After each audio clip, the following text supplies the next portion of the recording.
Hello everyone, Daryl the Northern Vinyl Guy back at you with another video, and today we've got another thread response.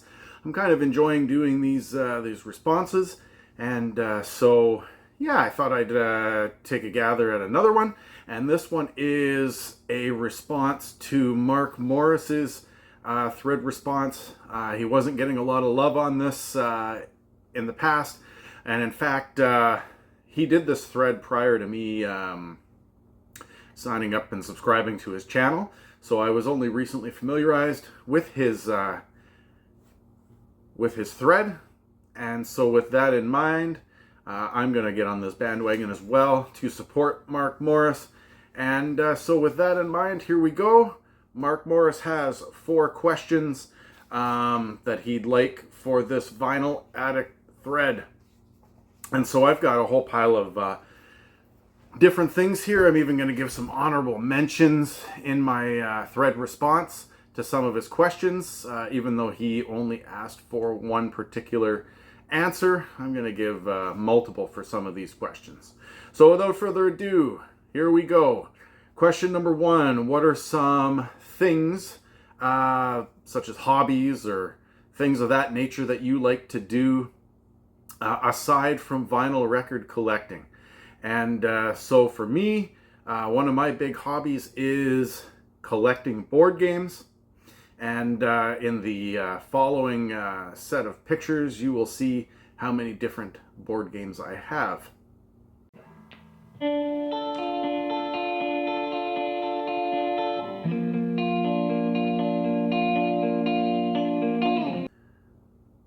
So with this in mind, you know, I love playing board games. As you can tell, most of my games are not the typical Monopoly, Scrabble, that kind of thing. I am into more of the hobbyist board gaming hobby. However, the problem is, living in this northern location that I do, there are not a lot of people that want to play board games. There are no hobby shops up here. There are no, gatherings of board games and playing at someone's house. So I have all these board games, and unfortunately feeling a little unloved these days.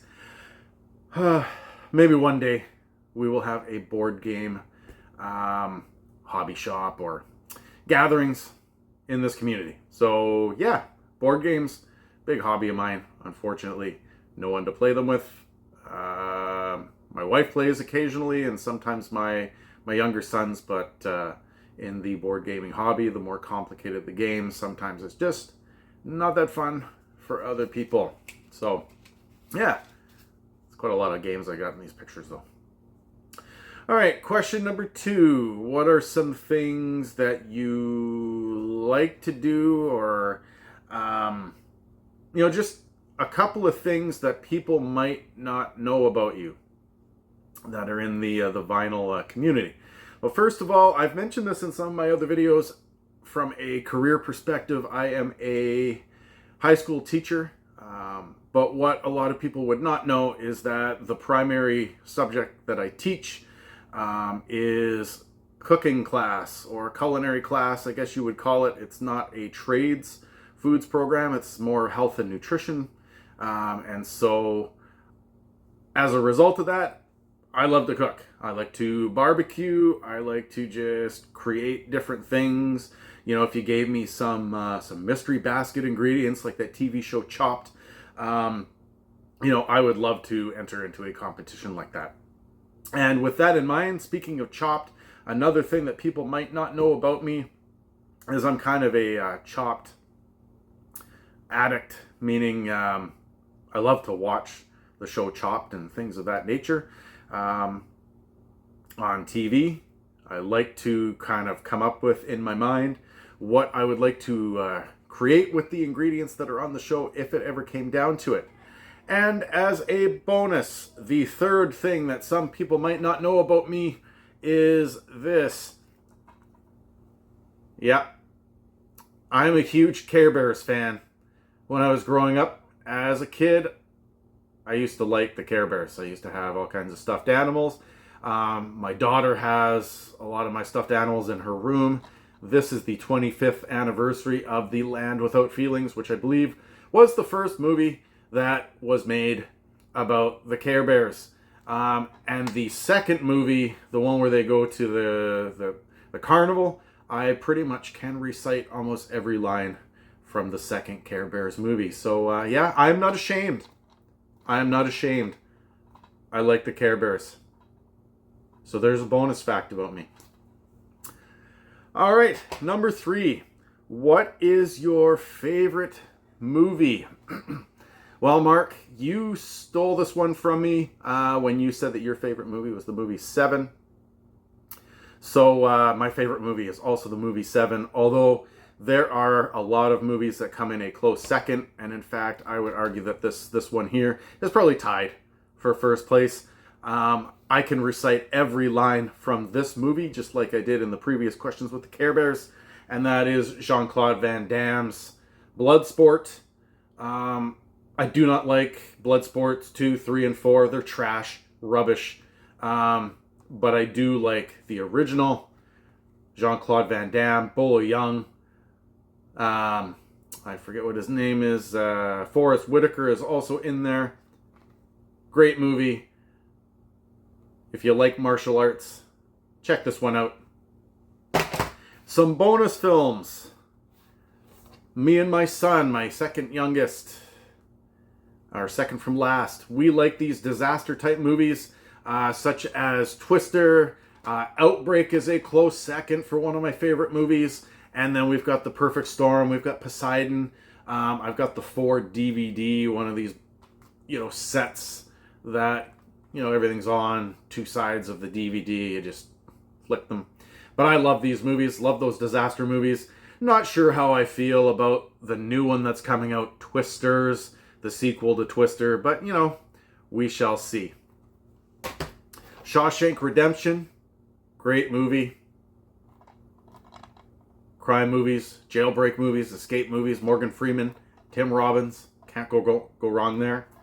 If we're looking for a little humor, going with the little UHF, Weird Al Yankovic,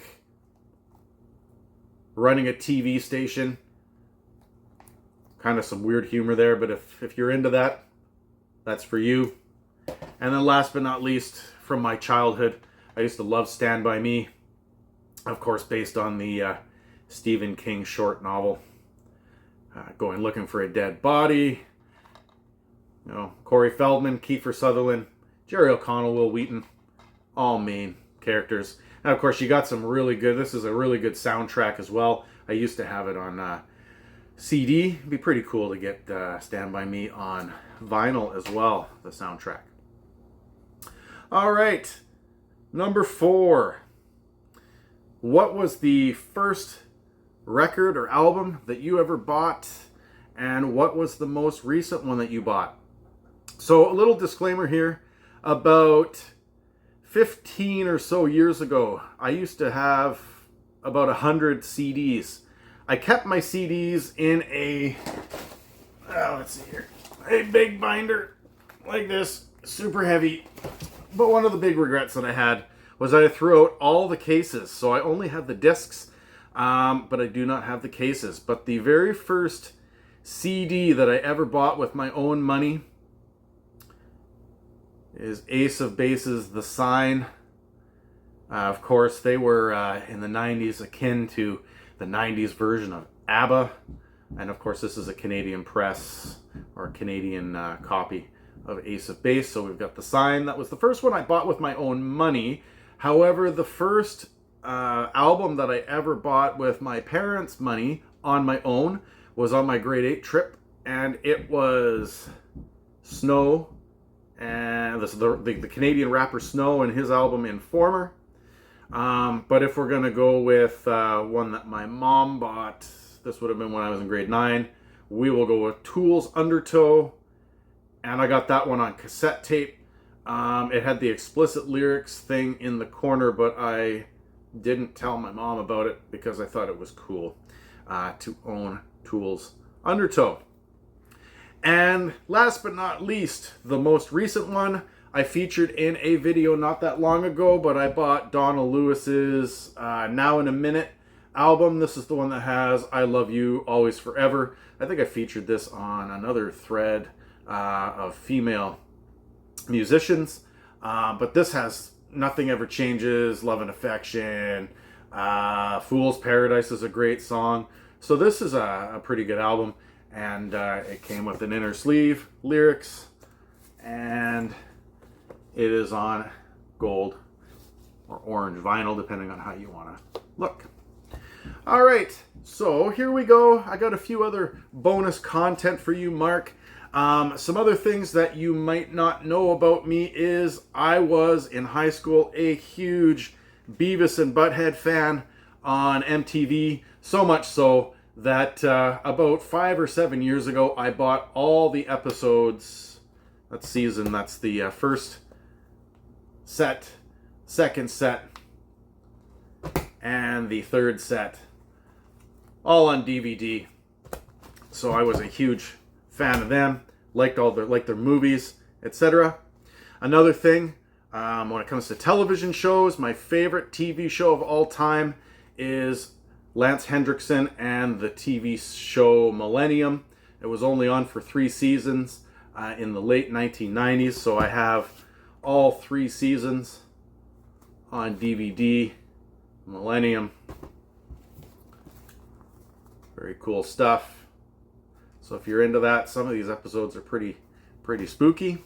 And then I also like sports, a whole different variety of sports, from hockey.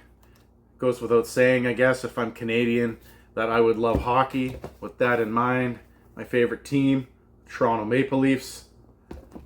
Love watching Stanley Cup playoffs. But my favorite sport, and this is unusual for a North American, I like playing the sport, I like watching the sport. I just finished watching both the 2024 Euros as well as Copa America, Canada coming in 4th place in that tournament, and that is soccer and World Cup soccer, or as they would say everywhere else, football, F-U-T-B-O-L. And speaking of that, I also have a book about American football, and football players and offenses that they've committed, crimes. There you go, O.J. Simpson on the back of that book. So yes, I do read, but mainly sports books and to an extent crime books. I'm into books about criminals and Canadian criminals and serial killers and all that kind of stuff. I'm fascinated and intrigued by that to the point where, I had contemplated joining the RCMP or whatnot back when I was in my early 20s, but chose to go into teaching instead. And so with this in mind, these are my responses to your thread. I hope you enjoyed this, Mark. I hope that the VC, you got a little bit more knowledge about me. There is no shame here. I am not shamed about the Care Bears. I am not shamed about Ace of Base. And until next time, see you on the flip side.